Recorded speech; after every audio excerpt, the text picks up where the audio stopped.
This is a Headgum podcast. So many segments. Thank the Lord above. Thank the Lord above. But let's start again. Next we have Arnold Schwarzenegger family tree. One-star sex toy reviewee. Feed big salesman, subway letters. Gareth trains to fight a live gorilla. Yeah, don't drop the omelette. What's that smell? Car stuck in a field or Andrew Garfield. Bathtub confessions. Fight your own dad. There's so many segments. Next we have. And here we go again. We're still doing it. Welcome to Next We Have in studio. Kevin's last day of recording in person before moving away forever. Yeah, and my camera's not working, so I'm a ghost. Christ, that's crazy. Kevin's. Do you ever think about what's going to happen when people listen to this stuff and we're dead? You ever think about that? Yeah, I think about my son listening to this like 20 years from now. Actually, let's say when he's 12 at a sleepover, which is a little fun sleepover segment, and one of his friends is like, Kevin, Desmond's dad did podcast stuff, and then they listen to this. Oh. And then they're like, actually, my mom's going to pick me up now. There's a reason I'm getting a vasectomy. My child cannot have access to this catalog. It is insane and disturbing. So we need to just shut the pipeline down. Yep. I often wonder that, though. I think I was listening to Sturgill Simpson, who's so great, and he made a album that's just teaching his son lessons. I was sort of like, this is so cool. Like, his kid can forever listen to that. And then if I somehow sneak one through and I have a kid, my kid will be like, my dad is a fucking, I'm glad I didn't have a relationship with that fucking guy. Anyway, it's not about me. We got a great episode today. We have returning champion Edi Patterson joining us. We have returning champion Skyler Higley joining us.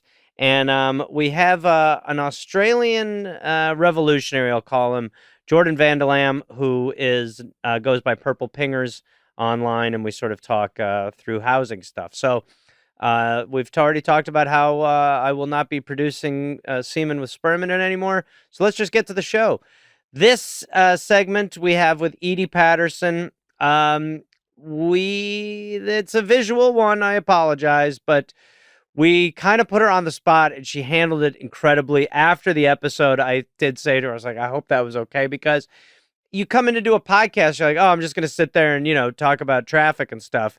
And we just really went for it. But she is so talented and great that she dances all around those bullets we were shooting at her feet. So next we have Edi Patterson. All right, so here we are, Edi Patterson from Everything That's Good. It's crazy the way that, I mean, this is such a stupid statement, but the way that television has worked out, you're kind of hanging on to this. You're on one of the last islands of reliable production at this point. Wow. Do you think about that? I mean, it definitely feels like that when you're on a show that's in, its second or third or fourth season. Yeah. When that ends and you're figuring out the next thing, though, I mean, yeah, it all is sort of a even the question first mark. Season of The Righteous Gemstones, it's like the landscape was so vastly different then. Totally. It actually, it was like, it was still when you'd go, oh, hey, The Righteous Gemstones is on, or this, or even Vice Principals. Like, it was like, oh, we'll watch it. It's one of the, and then by the end of that run, television is so different. So different. And yeah, so different. We were lucky in that each season grew exponentially in viewership. Yeah. And I actually liked that model that we had of that it came out weekly. Yeah, which I think is... Yeah, I think so few shows do that anymore. I think the way that they do the big drops is... I don't know. It's just like you shouldn't have access to all of... We do need to be limited in what we consume as much as we think we can be adults about it. But there's something nice about, I mean, I remember we would watch, you would be like, sit down, watch TV, Sunday night, a big deal. Totally. Enjoyable, something to look forward to. Yeah, and there was still, with those shows that do drop weekly, there can still be a little bit of I think some bastion of like that old community thing of like, oh, dude, did you last night? Did you see? Or it's now just really sports, and so it's kind of, yeah. But that is, I don't know. It does feel like it's like you're just sliding under the door before it shuts, and just able to actually have like one of those last real gigs where you have a budget, and it's real comedy, and you're allowed to develop over seasons. But anyway, so now you have a one-woman show you do now. Yeah. How did that come about? Did you miss live performance? You must have when you're like... Yeah, I kind of, if I'm in town, I do a ton of live performing. Yeah. But yeah, when I would be out of town filming or out of town working on something else, then yeah, that sort of falls off. But that I really dug being able to do a lot of live performing in LA. And I guess, it came from just that I like to do that. And I knew I wanted to do something solo. Yeah. Some kind of solo improv. And I had done some solo improv with, there's a woman who is a director at the Groundlings, Deanna Oliver, and she had developed sort of this, I want to say format, but I guess it kind of is a format where her favorite improvisers would do improvise one-person show. But it's a one-person show where you address the audience. The only person they know you as is the person that they've made up the name of. And that was always, and she had certain things like she would have the audience build 3 different playing areas. And I knew I liked that sort of really challenging one-person improv, but I knew I wanted to do something different. And so I thought, oh, why don't I see what it's like to just improvise a play? So how do you, and then, I mean, so how many characters are you playing per show regularly? I mean, it varies. I guess it's been low end, I guess 8. And then it's crazy. It's wild. And then high end, I guess, of these ones I've been doing, maybe 14. Crazy. So, and then how much does the outfit or the ensemble dictate to you or lead you to how you think this person talks, or, that must be something as well when you're on, when you're doing like the Righteous Gemstones or something where because there is outfits, wigs, all that stuff kind of does influence the performance. For sure. Do you feel like that would?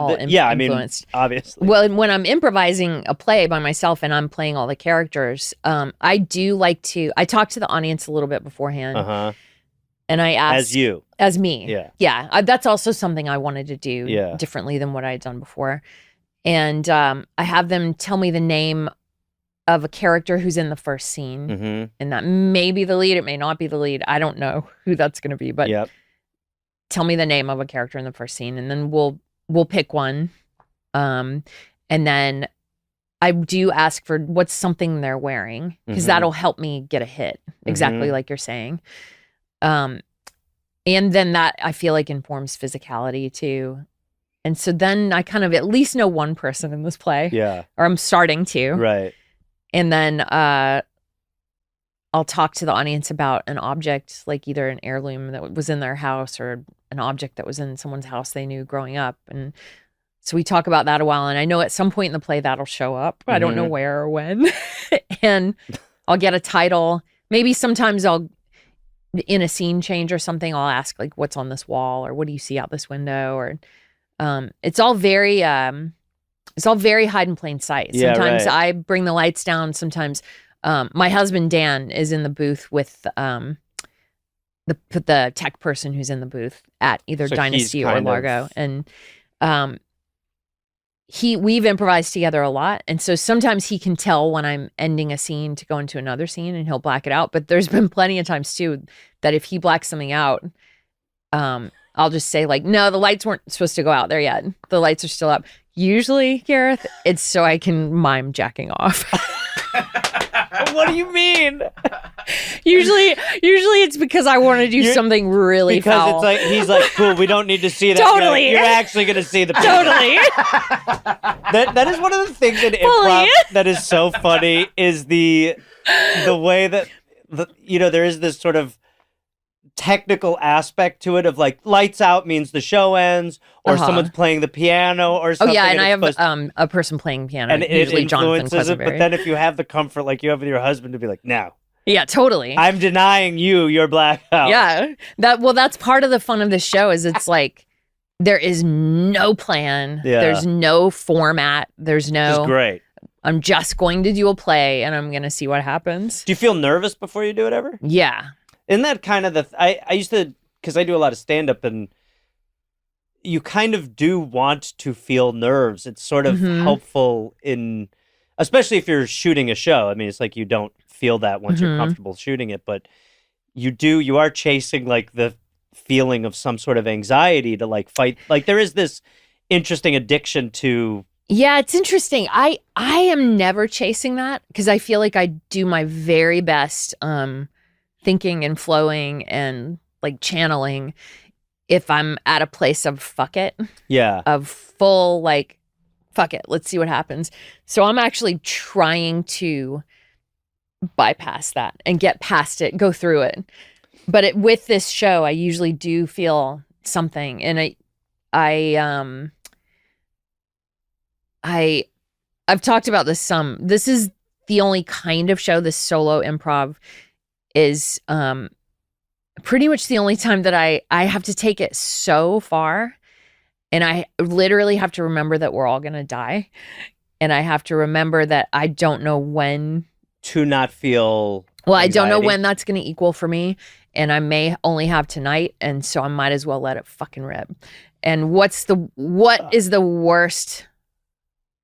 What do I have to lose? What's the worst that can happen? I don't know when I'm going to die. So this is what I have. So have a blast. I have to get to there in my head. That's pretty great. Yeah. I remember talking to a friend of mine, a stand-up, my buddy, this guy Mike Cannon, and he goes, "What do you think about before you go out on stage?" And I'm like, kind of prepping my thoughts, and and I go, "What do you think?" And he goes, "I'm gonna punch these motherfuckers in the mouth." And I was like, "Holy shit, that is vastly different from where I'm coming from." But there is that. When I say nerves, I mean it's almost like excitement. Yeah, a joy to actually totally do it, and it is before. Totally. I think that even I do so many fucking gigs, but I also still go, are they gonna laugh? Mm-hmm. Like I don't know if that's gonna happen. And then you get the first one, and you go, "Oh, okay, I'm actually totally. This is gonna be fun. I will enjoy it." But until then, there is this energy. Yeah, I do think there's a sweet spot with that excitement or nerves or whatever you want to call it. And I think with different things, it feels different. Yeah. Like I think with improv, I have to get to full fuck it. Let's just see what happens. Because if I have anything even resembling like a pre-thought or a plan, I'm dead. It's not going to work. Yes. I need to be fully just ready to channel. If it's written, I like for fuck it to feel more like what your friend is saying. Yeah. I like it to feel like, let's go burn this to the ground. Yeah. It's actually really true. I think that I do think I did an improv show, like the first one I've done in fucking a decade, like 2 months ago. Oh, wow. And I mean, I was honestly for the first 10 minutes standing back and just going like, these guys are really good at improv. I was like, this is really good. And that was what I was doing. I was sort of going, well, I should come out there. But then it's the second that there's no plan, you go, oh, I can activate in this way. Nerves, full on nerves in improv are, for me, a hindrance. Yeah, I think they are. Because then I'm in my head. It is. It's like the second that you get a laugh, or you feel, then you go, oh, okay, I can totally. Then you can start dip thinking into it like from here instead of here. Yep. Yeah. Well, we thought what we could do is, since you're doing this one woman show with multiple characters, do you mind if we toss a couple costumes at you and see who comes out? And I can wear costumes too, but it might be. Are you okay with this? Let's do it. We bought some wigs. Okay, great. And stuff. It seems like you're nervous. Okay, what's the deal? We're just going to launch? Or are we gonna have a do you want me to give you... Okay, I'll give you... this is a... Patricia. Oh, my head's huge. That's okay. Hang on, dog. Let's undo that. Okay. Oh, yeah. Patricia. CIA. Does that help? Yeah, that fucking helps. So, are you ready to go out in the field? Let me tell you something, man. When you ask me if I'm ready to go out in the field, I'm already out in the field. You mean you've been out in the field? In the time that you've asked me that, I've psyoped myself out into the field and I'm already handling shit. How are you psyoping yourself? You are... It's called astral projection, dog. You say dog... Have you ever killed anybody? Have you? It's important to have an answer to this question. The answer is yes. Multiples. Multiples? Yeah. Multiples. Best way to assassinate? Best way to assassinate. I don't assassinate humans, I only assassinate multiples. So what does that mean? You only will kill groups? No, man. I only will assassinate people who are not humans. They're called multiples. Is your mouth... Are you okay? Yeah. Okay. Are you? Yeah, I'm good. I'm just making sure you're ready to go out there. If I handed you a dossier with one person in it, would you be able to do that? No, I only assassinate multiples. Multiples, and that's not human. Not human. When you go out there and you say, are you ready to go out in the field? Let me just warn you, the second you walk out this door, there's going to be 8 dead bodies. What? And they're not human.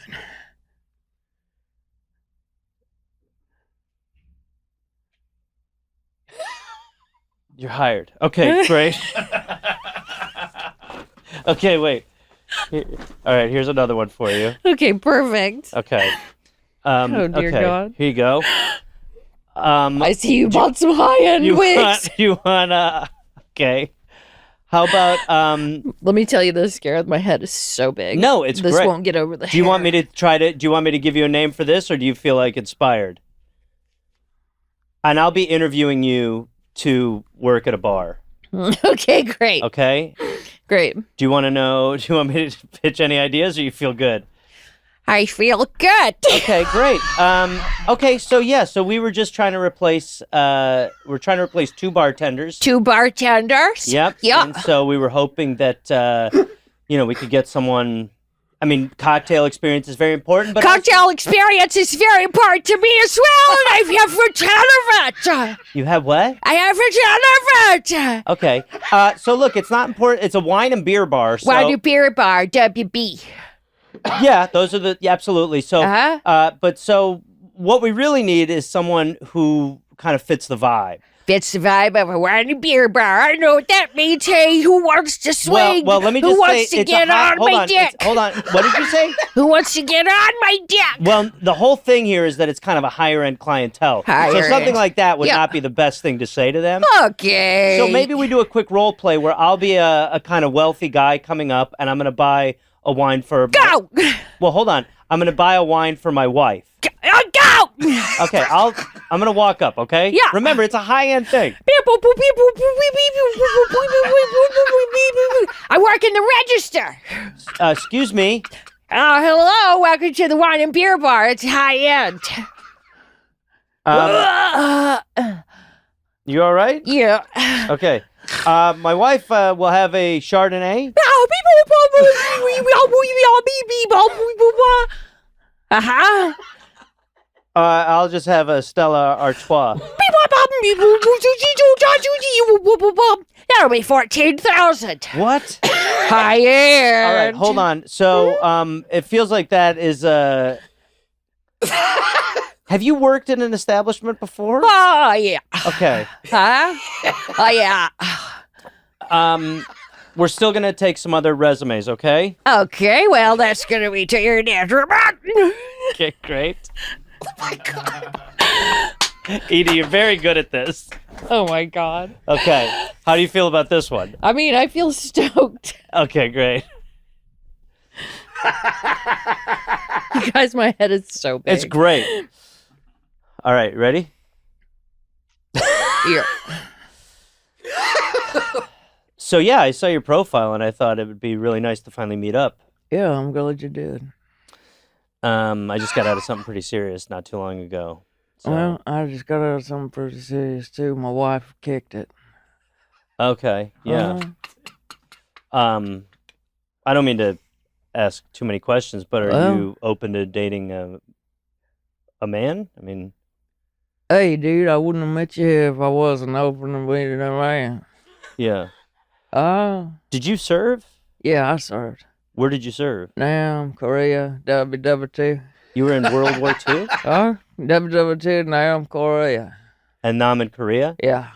Okay. Can I ask you something just because I'm... man, ask me anything. Okay, well, I'm kind of a peaceful person. Yeah, okay, give peace a chance. Yeah, well, that's let me tell you this much, though. I'm not giving peace a chance when I'm going to ram it in that butthole. When you're going to ram it in the butthole? Well, this is what I was going to ask. First of all, I would rather get to know you a little bit before you start. Okay, small talk. Well, it's not even small talk. It's just I'm okay, I like TV. I like going outside. Okay. Just let me put it in your butthole. Well, I just feel like that's your profile. You talked about how you like poetry. Yeah, and you poetry. love puppies. And E.E. Cummings. Come on, dog. Get that butthole out. Well, I'm not going to give it up just like that. Get it out. I will not. First, I don't think that's how it works. Oh, huh? How long ago did you lose your wife? Maybe we should talk about her a little bit. All right. Was about 16 months ago. Okay. She was a great lady. Okay. She let me do what I liked with men while we were together. Oh, so that's how this kind of worked. Uh-huh. So that's maybe why you seem so, like, sexually activated, because you think there's a rush. There's not. I'd love to get to know you a little bit. Okay, so. What else you want to know about me? Have you ever killed anybody? No. You were in 3 wars and you never... No, I always avoided it. You always wanted it? Always avoided it. Avoided it? Yeah. Surely at some point you had to be, like, cornered with something and make a... No, man. Usually if somebody was coming at me, I'd have a gun pointed at them. I'd just throw my gun at them. That seems like a... Can you please just get your butthole out? Yeah, I would love to. That sounds great. Get it out. Okay.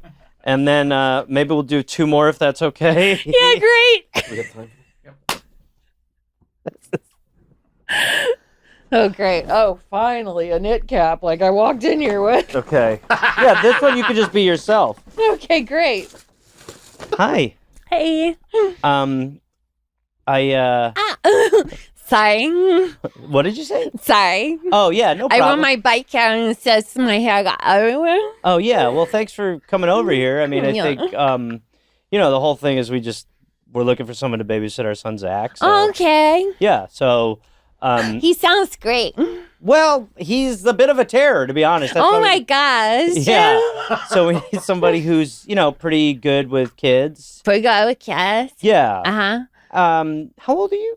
I'm 20. You're 20? Yeah. Oh, wow. Okay. Yeah, okay. That's great. Mm-hmm. And,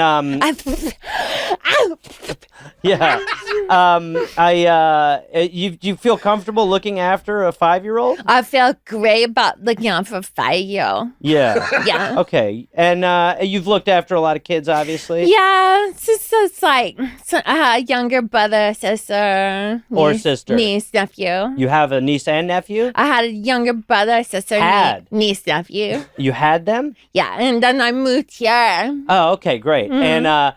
And you understand? Do you know what it's like to take care of a 5-year-old? I mean, yeah, it's like it's so much work. Yeah, I mean, sort of. Yeah, yeah. You've got to be like really, have fun with them, play with them. So it's like play, have fun. Like, let's have crackers. Let's have fun. Yeah. Let's have something to eat. You lay down for a nap. I'll just be on my phone for a little bit. Yeah, but also remembering that you got to keep an eye on them. Yeah, they need a lot of attention. They do. What is it? You know what a 5-year-old eats, obviously. Yes, chicken fingers, tacos, sure, ribeye. Well, that's a steak. Baked Alaska.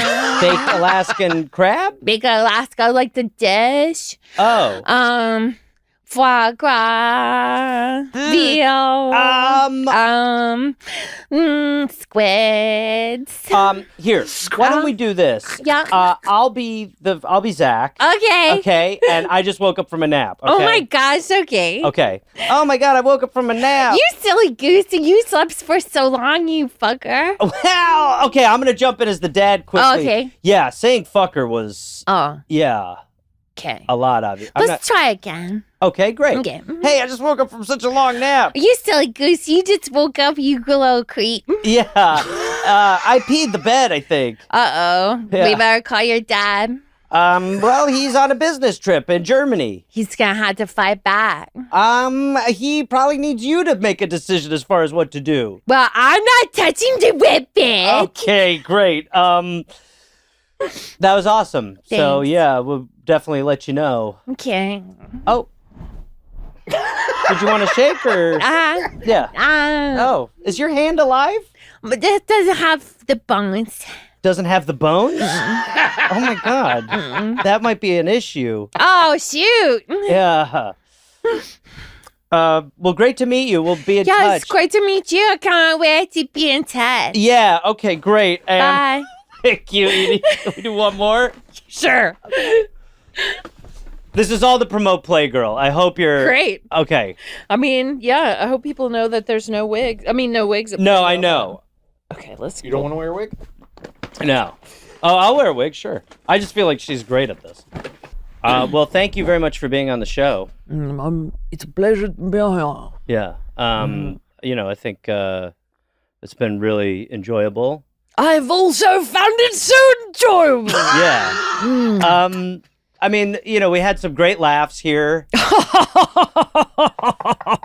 I feel like, yeah, like looking back, I mean, it was great to connect, you know? It was wonderful to connect. And I have to tell you, Gareth, it was also a pleasure to connect. Well, thank you very much.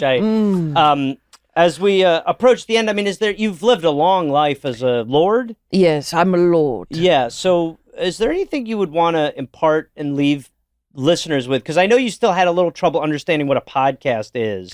Yes, I still don't quite get it. Yeah, but it's a auditory format, but there will be a video component of this. But yeah, I'm losing you again. But you've learned and lived so much. So is there maybe not a meaning of life, but if you were to kind of condense down the lessons you've learned and the life you've led, is there something you'd like to let people think on or chew on as far as, you know, what matters? Society is in such a strange place now. Yes, it's in a horrible place.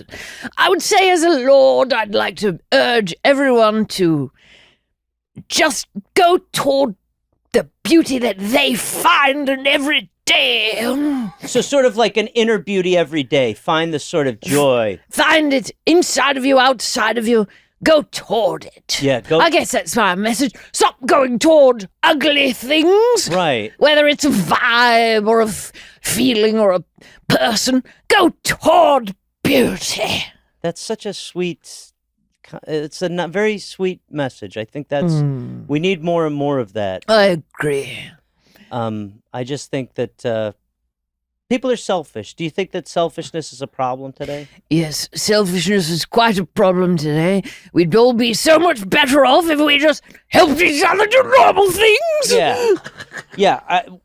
We're going to end it, but I just, as far as you go, health-wise, I do worry that the second half of your sentences sometimes really rocket out of you. Yes, there is a thing happening with my lungs. Yeah. Where the more I talk, the more they just squeeze all the way shut like a balloon with no air in it. Yeah, it just feels like you get very aggravated and animated. Yes, I'm not aggravated. It's just literally my lungs collapsing. Yeah, and I worry that if you do that too much, maybe that'll be your last sentence. Well, who knows? I don't think that would ever happen. I don't think anything will ever happen to me. Okay, yeah, it's just, okay. So I did get lightheaded on that. Yeah, no, that one seemed really, like, there's veins happening that are very troubling. Well, Lord, I forgot your last name. Chungy Chards. Lon Chungy Chards. Yes, Jungy Chards. Jungy Chards. that is the end of this segment. Wonderful. Next we have so I'm gonna say goodbye. Goodbye. Yes, and I want to just say goodbye to you. It's been a real honor, and I'm proud of you, and I think you're so great. And Oh, thank you, Gareth. yes, that's all right. Just okay. So Okay. we'll say goodbye. Goodbye. you We'll wanna- say goodbye. We'll say goodbye. So maybe all right. Say farewell. farewell. I love you. I love you. Everything's great. Everything's great. Okay, thank you so much. Edi Patterson, thank you for joining us. She was, by the end of that segment, Edi was genuinely like, whew. I mean, it was like 11 in the morning, and we were like, here's 40 wigs. Who are you? But she's so great. I'm so happy for all of her success. So go check out her show. It's going to be probably better than that segment, but still amazing what she does.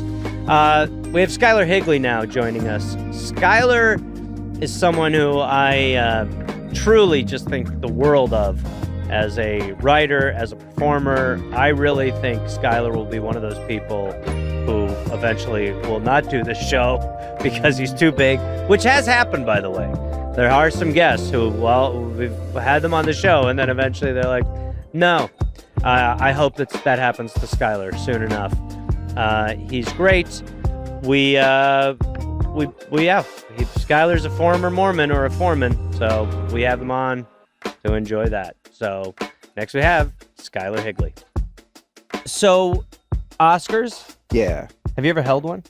No. Really? No, damn. I really wish I had. How is that possible? I mean, they don't put them where we But were couldn't you, like, writing. you can't... I mean, I could have tried, but I feel like I would have gotten in trouble. Really? I feel like I need to know somebody like that would have got one and been like, I can hold it. Hold it. Yeah. But it's also apparently bad luck to hold one if you haven't like won it, and then What like, in what way? You're never gonna win one? then you're never, and it's like, well, Yeah, I'm probably not gonna win well, one, to yeah, be quite I wasn't honest gonna with you. do that probably.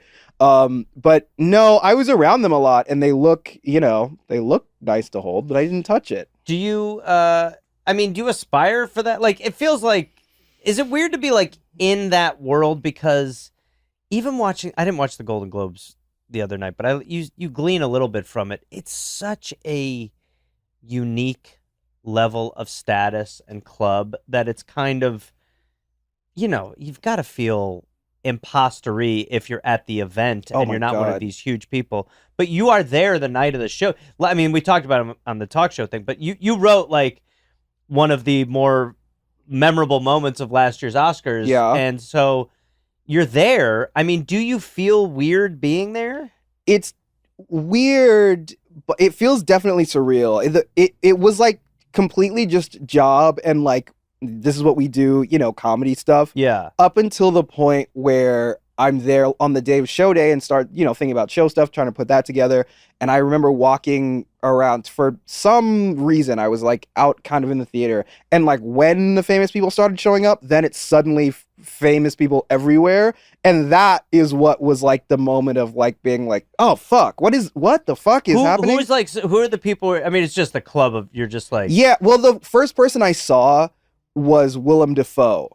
But I was coming out of like this kind of side curtain and out to like the lobby, because I think I was maybe trying to get my girlfriend in or something like that. And it was Willem Dafoe like just passes right in front of me, just like he's just there. And then I was like, oh shit, they're here. And then like a bunch of people then just started coming in and they're like, oh, okay, gotcha. I remember Isn't it weird, Willem Dafoe? He's like, I mean this, he's unattractive hot. Yeah. Like he's a kind of weird looking guy, but then Hollywood hotted him up. Like when you see those people polished at the event. Right. I mean, that was also the thing too, is I think it was specifically his face too that made me go, well, oh, it's Will. Okay. Yeah. Because it's, yes. Willem Dafoe is Willem Dafoe. 100%. You see that right away. Yes, that's unique. Yeah. But I didn't feel like a imposter. It made me feel of the people, like obviously there's huge stars and you're like, that's a different thing. But being there, I felt like really like valid of being like, no, like I should be here. Yeah. And I'm not just some like whoever that tried to get in on some like whatever. I'm not anybody's plus one. I'm like, I'm working. Yeah. And so, there's a room full of these people and they all laughed at jokes that I wrote. I'm like, that actually made me feel valid as comedian or a writer. Are you you must go into this year way more confident because now you're... I feel like it's a new year and everything's different again. So it's just like... You ever pitch anything? I mean, I remember when I would be in writers' rooms, there would be like this, you get very used to not having pitches hit. Yeah. But there are times too where you like walk out on a ledge and you're like, I made it pretty awkward. Yeah. I mean, if you're pitching faster jokes, is that easier, do you think? Is it easier to write on something like this than it is a narrative show? I'm sure it is. For me, it is because it's closer to late night. And it's closer to just comedy stuff. But yeah, like pitching stuff and going out on a limb, I think it's a good room. Like the writers that Conan picks are good people and good writers. We have 10. It's crazy that it's just 10. Yeah. To be one of the 10 is fucking awesome. It's great. And then also Conan loves to like come bullshit around and make fun of us. Yeah. And he does that. He likes to make fun of us quite a bit. Good. And that makes it fun. And we work hard, but it also is just like actually working on the comedy, and everybody respects each other, where like you will come into some writing rooms and go out. Like the thing about going out on a limb and making it awkward is often it's because not everybody is showing that much respect to everybody else. Yeah. So they're just like, oh, you're just an idiot and you said something stupid, and you're like, oh, where like that doesn't really happen in the process. I remember when I wrote on Arrested Development, the number 2 to Mitch Hurwitz is this guy, Jim Vallely. Mm-hmm. And he's the fucking funniest writer I've ever been around. I just went over to his house the other day, and I'll never forget the first time I walked in, and we were writing on another show, and I just did a little bit, and he just goes, he's like a very decorated writer, and he just goes, oh, good, a guy who does voices. I was like, ah! Shit, I barely knew him. Yeah, everybody's tone is different. That's the other thing you have to experience in the writer's room. I get that. Yeah. But there's also the first time you're meeting somebody, you're like, oh, did I step in it? Am I supposed to be? What's everybody okay with and not okay with, and what is people going to judge me for? It's funny because in a writer's room, you're not talking like so little about yourself. I've always found that at the end of a run of writing on a show, I'd be like, I don't really know any of it. Like I know how your minds work, and I love your style and all. But who the fuck are you? I don't know you people. Yeah, I don't know who you are. Yeah. Like, and it's also hard because like you also have to write comedy with some people that when you don't know what they are about, you're like, I don't know what to do with these sometimes. Yeah. And then you're not able to go out on the road regularly, like at the clip you want. I want to, but no, unfortunately not. You need ayahuasca. I need ayahuasca. Ayahuasca is gonna book me dates. No, I guarantee. Ayahuasca this in sounds Tacoma. So fucking LA shit, but I guarantee you'll be like, here's what I gotta do. Oh shit! I think that would happen. Okay. I think you would feel a tilt or a wind in a direction. Okay. And maybe a solution. I guarantee you'd write some sloppy, weird notes at the end of your notebook. You'd be like, for sure. Believe in yourself. Yeah. The path will emerge. You just have to love yourself and love the path and love the possibilities. Love the path. Love it. Love is everything. Ultimately. What if it was just Oscar jokes at the end of your ayahuasca? Like, Timothée Chalamet is nominated for Marty Supreme. I met the great Supreme. This doesn't make any sense. I don't understand. In a way, aren't we all Marty Supremes? Jesus Christ. That's fucking great. All right, Birds, you got him? Well, I do want to just quickly ask, Bruce Valanche still come around? Wow. No. Okay, I didn't think so. One question. Nope. You could ask Skyler one question about the Oscar. You ever seen that Bruce Valanche? Nope. Okay, see you later. Not a once. Take care. I would know if I did. On the offside chance that the answer was yes, I wanted to know. A platypus became a man, Bruce Valanche. All right. Yeah, well, we thought we'd just make fun of IKEA. Okay. Great. I have some real IKEA products and some made-up IKEA products, and you guys can decide if I'm bullshitting you or not. Okay. This is what you get if you don't want to talk about Mormonism. I'm fine to talk about it. No, I think you're right. Okay, good. All right. A blahaj. Blahaj. The blahaj. Is it real or fake? Is that what we're doing? Real or fake? Can you tell us what part of Blahaj. furniture it is? It is a beloved toy shark. Actually, it's a stuffed toy shark. Stuffed toy shark. How's it spelled? BLA with a circle above it. HAJ. And use it in a sentence, please. Quickly. I love this blahaj so much. Pretty good stuff over there, sir. IKEA. I'm going to say that this is not IKEA. Oh, it's IKEA or not IKEA? Yeah, and I think he pulled it from somewhere else, and we caught him on the fly by asking him what piece it is, and he just answered honestly. I agree with you. I think it's not IKEA. Well, yeah, no, it's IKEA. You can buy that at IKEA. Oh. It's his attitude. My attitude. It's a stuffed... You can buy stuffed animals at IKEA? They got like bins of them everywhere. Like they'll have sharks here. They'll have another thing somewhere around. Okay. Like, I'm reorienting what my idea of I was IKEA picturing is. furniture pieces. Okay. Now I know what It's you can get at IKEA, which is apparently anything. Anything. Yeah. Well, yeah. Okay, They have a lot of stuff there. All right, Okay. All right, let's party. Shout out to the Swedes. Yeah. How do they even know what a shark is? I don't They got sharks up there. Arctic well, sharks. It's islandy. Oh yeah, I guess. Kind of. I guess. I didn't think of sharks as being in the cold and stuff. I mean, what in the cold? They're Sharks, definitely in the cold. They got sharks everywhere. I know too much about I didn't sharks. finish college. Well, I don't know was how gonna say- things work. No. It's believe me, I've made a career of knowing nothing. Okay, good. So you're amongst friends, but I think sharks can hang in the cold. Oh yeah. Okay. All right. So All there right. we go. Here we go. Go.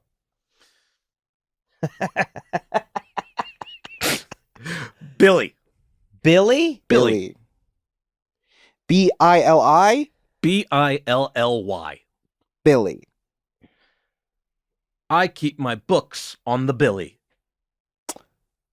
I think it's now I'm doing that thing where I'm like knee-jerk fake, right? Yeah. But I'm also thinking, is the knee-jerk fake assumption what is going to make it real? That's what I think. Then am I doubling back on myself and am I... I'm sticking in the middle. Where you just were is where I'm sticking. Okay. I think sounds so bullshit, real. Real. Yeah, I'm going to go with that.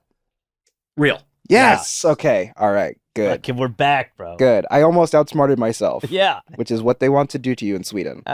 Easy does it now. You're really attacking the Swedes a lot on Well, this this is one. the IKEA They where don't it have came sharks. They don't, from. They don't read books. They No, still have a king, by the way. Do they? Yeah. Oh, damn. Yeah. Really. No. Well, they're doing fine. So Are they? I don't know either. I honestly don't know. I don't know. I did go there once, and it was pretty great. but Yeah, they sound like they're doing good. They're doing good. Kladrutt. Kladrutt. KLA with a circle. DDRUTT. I put my dirty clothes in the Kladrutt. The Kladrutt. I feel like Kladrutt is no. I think Kladrutt is a slur for little people. Wow. In their language. I do not think that it is real. I believe it to be real. Okay. I believe a Kladrutt is a hamper. No, I made that one up. Fuck. See? It's nonsense. It's I knew it. Damn it. I knew it. Bastard. Okay, go ahead, Burns. You ever go to IKEA? No, not really. No. I mean, you didn't know about the sharks. Yeah, that doesn't I didn't mean know he about hasn't been there. Because there's sharks everywhere at I mean, IKEA. honestly, yeah. Oh, Jesus. Well, Well, I don't know. He's got a lot of attitude. I'm got a lot just of- saying. I'm it's not. coming in I'm spicy, happy too. to Yeah, be he's here. I don't have spicy. any attitude. Kladrutt. Stop. Tograna. Tograna? Tograna. Tograna. That sounds Italian. Mm-hmm. That's too Italian for Can we me. hear an Italian? Tograna. Do you do accents? Si. Okay. may we hear in English? Yeah, bro. Oi. Good. What? I think that my lorries Yeah. are in my Scottish? trousers. What? Sorry, just going back to your English character. Believes Oi. the trucks are in the trousers? Lorries are in the trousers? Truck Right? pants? You're all right. That's Okay. what they say. And you're all right. Scottish? I'm an ogre. What's with everyone has a bit of a stammer stutter? Everyone's Yeah. Joe Biden? Yeah, yeah. All all of my European. I only know sundowning European people. Oh, everybody from Europe they have a little bit of a stutter because they, you know, they don't. They often forget who they are. We hear an Irish. Oh, oi, Lucky Charms. Very good. That is very. What can we do for you today? Oh, okay. That kind of got a little. That landed a little bit at the end. You got there. If Conan hears that, are you going to be in trouble? That sounds. That yeah. Cut that. Edit. He's gonna get real mad. Agreed. If you do any anti-Irish stuff, he really crashes out. Boy, you know what I watched the other day was Brian Stack on Conan. Oh, God, he's so funny. I when love he Brian did Stack. That's the funniest guy ever. the guy who sings the ditties. Oh in the my Conan God, studio, yes. And he just at the end he's man, that guy. There are so many unsung heroes on like shows like that, but fuck me, Brian Stack is one of the funniest performers of all time.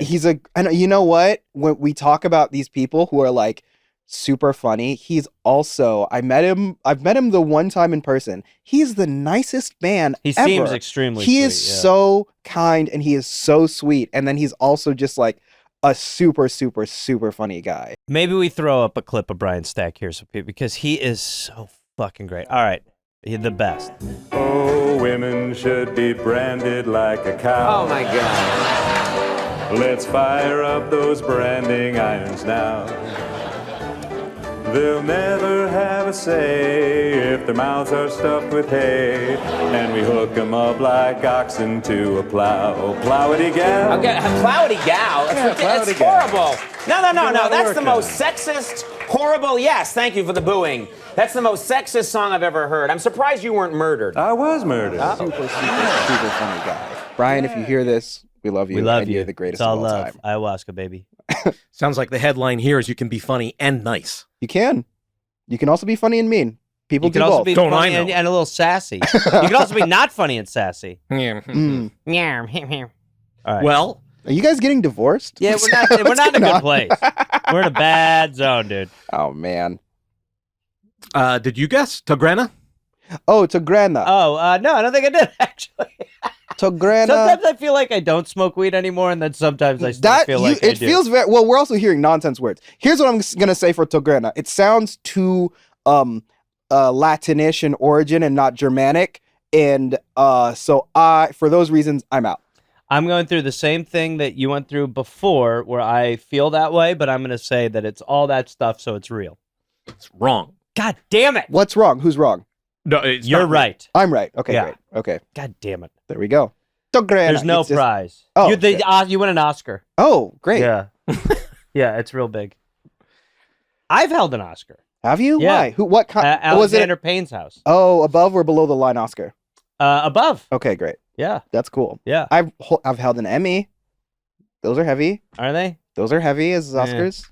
They're sharp. I have a Tony. Oh, cool. No, I don't. Oh, fuck. No, sorry. I was gonna support you. Like, oh, that's awesome. Yeah. I didn't know you were a song and dance man. Yeah, no, big time. Yeah, Miss Saigon. Oh, wow. You were Miss Saigon? I was, yeah. Wow. Why is that funny? I mean, no, it's normal. Yeah, it was Miss Saigon. It's totally normal. Yeah. Can you do a Miss Saigon accent? Yeah. Never mind. All right, go on, Birdsy. Vags Joe.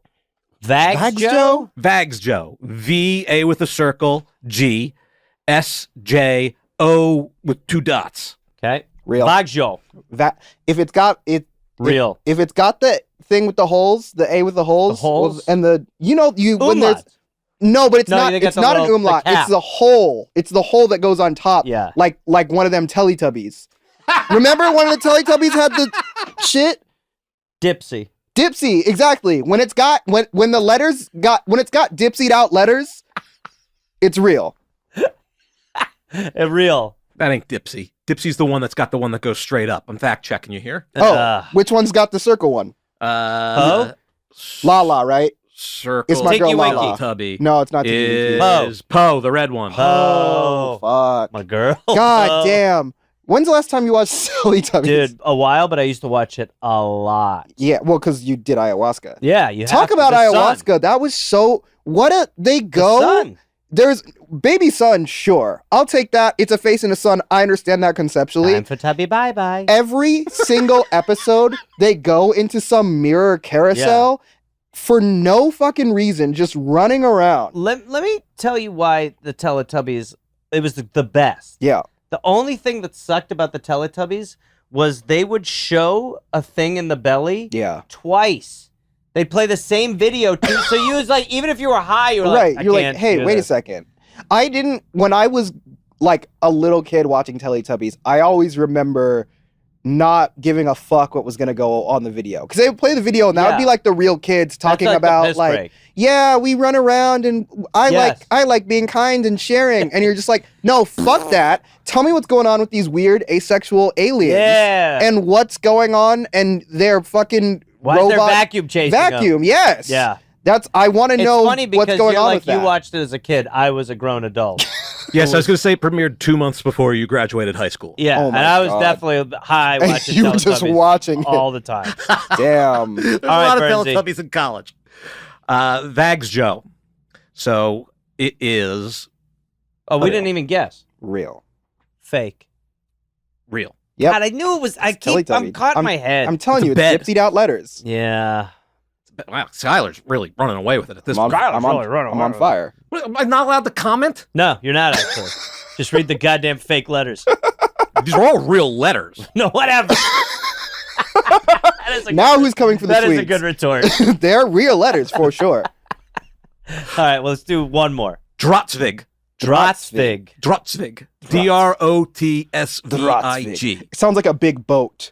That's Yeah, a it big does. boat that they use to colonize things. Drotzvig. The Drotzvig. Where are you on the colonizing stuff? Are you Oh, pro. You're pro, yeah, okay. I never know. I always like to do a warm-up with people. Yeah, I like it. Imperialism. It's Yeah. given us a lot. Are you excited for the Greenland stuff? Oh, totally. Let's feels get that. good, right? You know, well, here's what I'm not excited about. I'm not excited for the Greenland stuff because it's like if you're going to colonize, if you're going to be imperial, okay, there was an era of the imperial whites that did it right. I don't love attaching race to it, but keep going. Well, it is what happened. Okay. Besides that, there's nothing to back it up. They took the cool places. Yeah. That's the one thing that you could say in favor of colonization. You can say, I get why The impulse. Africa, cool as fuck. You know, Latin America, cool as fuck. They were coming from lame-ass places to colonize cool-ass places and fuck them up. Obviously, it wasn't good. But it was like, you can get where they're coming from. Doing a Greenland? What the fuck we want Greenland for? What kind of food they got in Greenland? Oh. Are there any cool animals in Puffin. Greenland? What the fuck are we doing? Well, it's all about I agree. It is. It's weird. It's a weird, it feels. If there was a rare, fucking amazing type of food, look, you get why the United States wanted to take shit from Mexico. They got fucking great food coming out of Mexico. I have never heard of some Greenlish cuisine. Greenlish, I do not believe is the term, first of all. I don't fucking know, and I don't care about Greenland culture in any way. You know what I'm saying? Why would we take there? I'm sure they have oil or some bullshit, but that's not the shit that I want. It's a lithium, little minerals. God, Fuck that. We don't need that. I agree. If I'm we're good. going to take anywhere, let's take, I don't know, Australia or some shit. Ooh, I like that. Swipe that direction. Pretty big. Or Canada. I do like that move. Yeah, that can make sense. What is the word again, Burns? I Fake, was reading fake, up on fake it, Greenlandic. fake it, I'm calling it fake. I don't even Fake. remember. Well, whatever. Yeah, Drotzvig. Yeah, Fake. Fake. it is fake. Yeah. Yeah, Sucker. I was reading up on Greenlandic cuisine. Greenlandic cuisine. What do they got? And then we'll get out of here. A lot of fucking bland shit. Harp Probably seal, a lot of seal meat. I knew it was going to be seal. That's gross. Gross. The national dish is suicide.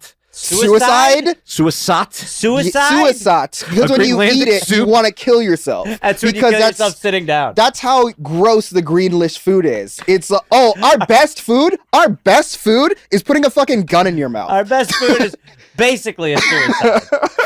It is a soup made from seal, whale, reindeer, or seabird. Holy shit. It's all just seal shit. It's fucking Oh gross. my god. Yeah, so we have seal nuggets, or you could have seal soup, or we when also. I went to Iceland, it was all puffin. And it was like, this woman got on this, they heard this like American woman, she said to this Icelandic woman, she was like, I don't like how much y'all eat puffin. And she goes, I don't like that you all have arsenic in your food. I was like, oh, fuck.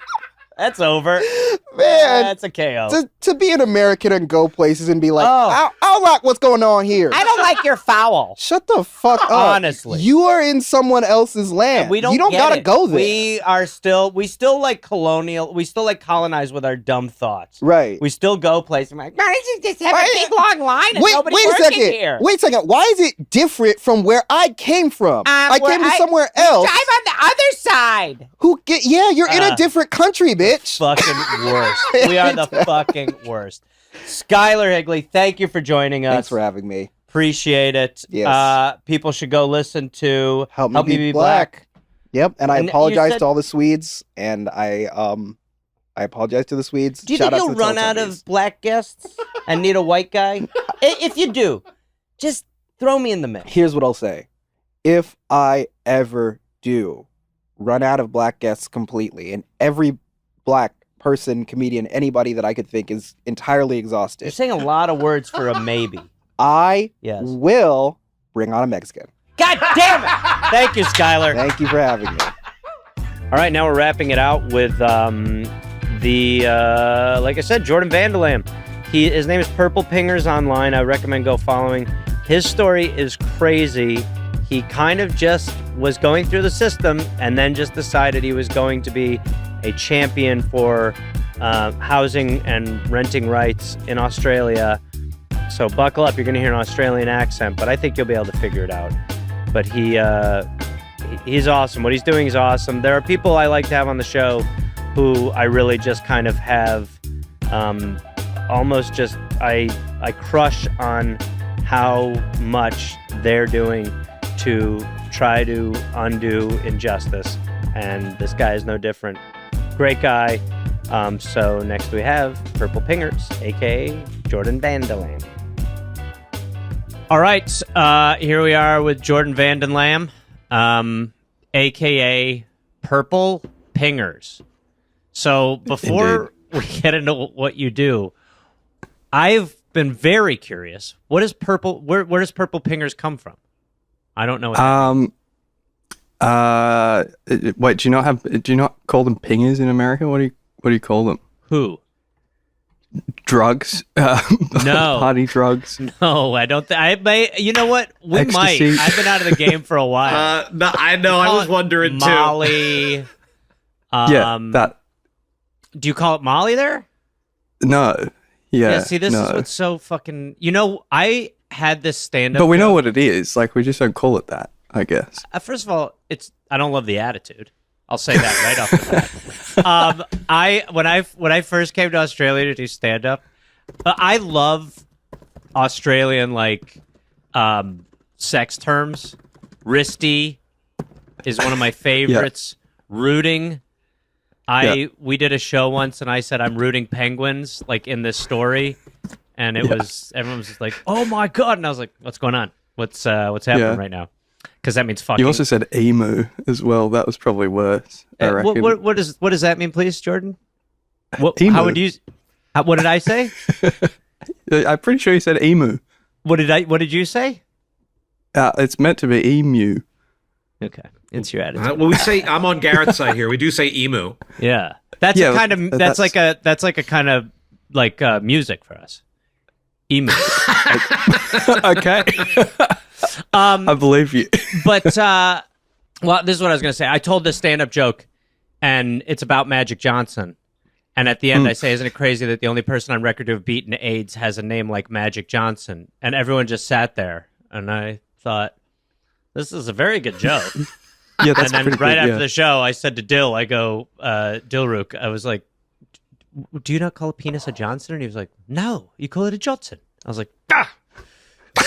So I was just up there like, "Isn't that crazy that man has AIDS?" And I was like, "Yeah, it's pretty dark stuff, honestly, sir." I was like, "Okay." But Jordan, How do you describe? This is what I came up with a nickname for you. Okay. Robin Neighborhood. Ooh. I like it. Yeah. Because how do you describe? I mean, you've basically declared class war on landlords, shit rental properties. You point out the property value ridiculousness, the bait and switch tactics. You're just all around a bit of an Australian agitator when it comes to the rental and housing market. But how do you describe what you do? Yeah, pretty much that. Yeah, I wouldn't add much more to it. Just like pointing out what they're doing, and then sometimes doing it back occasionally. Okay, so how? Why don't we start there? What do you do back to them exactly? I mean, you do a number of things, but what are you alluding to? Yeah, so like in America, you have like a lot of information on your landlords and stuff like that. So you can look them up, see who owns which houses and stuff like that, and you can organize tenants. Yeah, usually. Or like certain individuals that own entire apartment blocks and everything. We can't do that here. All of the databases and everything are only available to real estate agents. You have to be a licensed real estate agent to access those databases, or realtor or whatever you call them. Yeah. And yeah, so most renters aren't that, so we don't have access to that information. So one of the things that I did was start and also these people have like blacklists of tenants, so that they keep us on the database and they share it with each other, and they talk shit pretty much. And like this one guy was mean to me on social media, so make sure that he's homeless for the rest of his life, because that was rude. He posted a video to TikTok or whatever. One of the things I did was start a database called shitrentals.org, where we could review our real estate agencies and like the properties themselves, because some of the laws over here are really loose in terms of what you can advertise. Like they advertise properties with 20-year-old photos that are currently falling apart, and yeah, so that's one of the things. Another thing is squatting. I guess that's something that's legal here, and also over there. Squatting is legal there. Yeah. It's a I have a law degree. I'm admitted as a lawyer. I'm not practicing, but I remember in property law, probably the most boring subject like anyone can ever do in university. There's just this one half of a lecture, and I remember like vividly the lecturer being South African, and having like a really strong accent, and then he just like said the words adverse possession, and he was like, "You'll never need to know anything about this. This probably won't even be in the exam, but I have to talk about it." And I was like, I'm gonna fucking remember this actually, and yeah. Adverse possession is, a thing, I guess. What is it exactly? It's be the professor. Bore me. So it's pretty much it's like a capitalist legal principle, which is that the same law that gives you the right to own property and own land also gives you an obligation to productively use that land. So if you don't, and someone else does and can prove that they have for a certain amount of time, then that land is legally their land. I picture that's so amazing that this person was just sitting there saying, "You'll never need to know this," and then we Scorsese into you in here. So you have a law degree. So when you're going to law school, your parents are probably like, "Here we go. Our boy's gonna go make $1 million. He's doing it. He's gonna wear a suit. He's gonna be," and then you fuck off, and you you do this. I mean, I think it's incredible. What did they think? What and when were you in there, when did that turn happen? When did you just start thinking, you know what? No. Because it's so admirable to do that. It's so, I mean, it really is. There's just, if we had, you know, 1 million of you, it would just completely change. So what was that? When did the switch flip?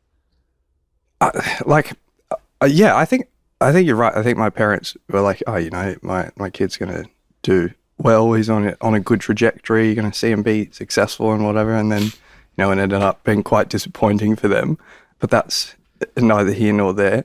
But I guess the switch flipped. Like I always wanted to help people from like a, you know, liberal kind of perspective. Like, oh, you know, I'm doing fine. I want to help other people and whatever. So I'm going to be a lawyer and I'm going to, you know, fight for the little guy. And then the first job that I got out of law school was working for an insurance company after we had a financial royal commission here in Australia, and they made a bunch of recommendations. And my job was to like make sure that they didn't bleed as much as they could have, like to save, you know, this massive insurance company dollars here and there and whatever. And I was like, well, this is a bit depressing. I don't like this. And then I worked for the government shortly after that, and I worked on something called the redress scheme for institutional child sex abuse, and that was also just like a radicalizing like experience. Like we live in a system that is designed to, you know, oppress people and children, particularly vulnerable children, and, you know, it results in their rape at the end of the day. It's pretty horrific. Protect the pedophiles too, which is something America won't do, but you seem to have an issue with it over there. Yeah, we're very protective of the institutions that then protect those Not pedophiles. Us. Yeah, no, we rooted that out and have a little Australian giggle. Yeah, I said rooted. No, I'm pretty sure one is your president. Stop.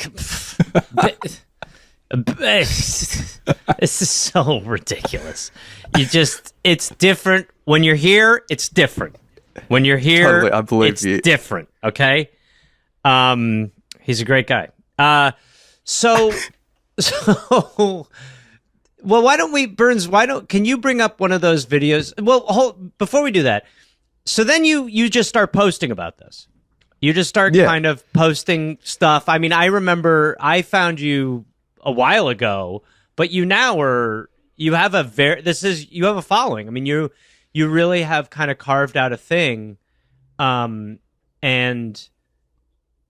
people are into it. I remember the last time I was there, people were just talking about the rental prices in Sydney and, you know, how, and I remember the last time I was in Melbourne, it was, I noticed a vivid difference from the 2 years before when I went to downtown Melbourne, and I thought, wow, this is very America. There is an enormous homeless population that wasn't there the first time I came there, and then, you know, even like recently, and it obviously is getting worse, but now, I mean, it's very much like here. I mean, it's not as bad, but it is on the path. So how does that work exactly, Jordan? So they show a property, like they have their showing property, right? And then they just put someone in a different unit that is dog shit. And then that person signs a lease before seeing that place?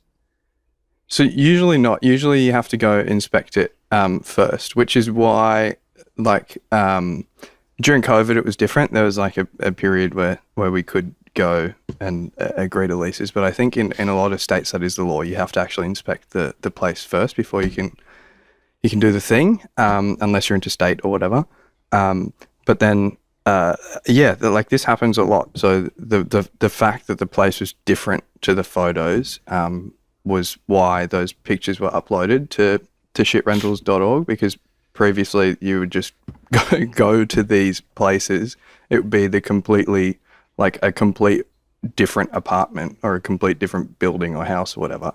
And then they're just like, oh yeah, that we used the wrong pictures or something, or it was an accident or whatever the fuck. And then that's kind of the end of the story, and you either accept it or not, and then you can't really do anything. Yeah, because at that point, and it's illegal. You're, I mean, anyone who's moved knows how, when you think you have a place, it's crazy. So I would say I've been reading a lot of Karl Marx. I've been listening to a lot of Karl Marx. He's my favorite Marx brother. But so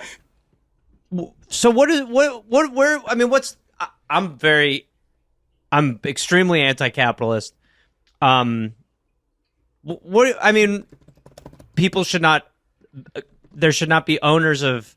When it comes to landlords, where do you land on that scale? Should anyone be able to be a landlord? What about a smaller landlord? We have these enormous companies that obviously are, ruining everything. But if someone owns property, rents a room, where do you land on that? Yeah, I think it's all evil. I don't think profiting off of someone else's need to have something to survive, to live, like a roof over their head, I think is just inherently, morally it's evil, but structurally it is also evil. On a class basis, it is you are exploiting, someone else's need to survive, and you're profiting from it. And in Australia, you're profiting really, really well from it. In terms of whether or not, small landlords, mum and dad landlords or whatever, are less evil than, massive corporate landlords. I don't think there's a moral distinction between the two. You're both doing the same thing. I think it's honestly in some respects worse if you are a working class family or a working class, mum and dad, and you're exploiting another member of your class. That's morally probably a bit worse because you're a class traitor. But the corporate landlords are actually easier to organize against because it's the one corporation that owns everything in your building. So you can just organize and not pay the rent to the same landlord instead of 1,200 different ones. Have you sparked anything like that? Have you I've seen some. Have you gotten basically you're talking about a tenants union. Have you gotten any of those going? Have you successfully done that? Yeah, so not me personally. I'm a member of we have a national tenants union called the Renters and Housing Union, and we're currently working. It was formed out of a rent strike during COVID. That was the campaign, and now it's national, and we're working on a collective bargaining process now, which we'll see, some more of that rent strike stuff, and we do eviction defense stuff, and we do some squatting stuff and a bunch of different things. But yeah, we're getting there. Last question. How do you make money? How do you personally profit right now? Do you profit within this game that you've sort of self-started? And then what are your... No. Okay, go ahead. Yeah, so I have a job. So I work not full-time at the moment. I used to work full-time when I was doing all this. But now, I'm a public servant. So I work for the government, which I've gotten in trouble a lot for some of my social media posts, which are very critical of the government. So I don't, tell people, which government department or agency that I work at and stuff like that. And I can't comment on government department or agency do you work for? I wish I could tell you, but then I would not be able to survive. Damn it. And also, I'm not very employable elsewhere. I almost got you, Jordan. I can't make social media videos for brand selling stuff either. So it's not very transferable. No, doesn't seem to be. But I guess that's baked into your business model. Well, Jordan, thank you. People can follow you at Purple Pingers on everything, right? And then shitrentals.org is where certainly people can go see the nightmare. So I just encourage everyone to follow you. I really think it's so impressive what you're doing, and just watching from afar, I've just been like, wow, this is just great. It's great to be entertaining with class action. So, well done. Appreciate it. Thanks for having me. So many segments.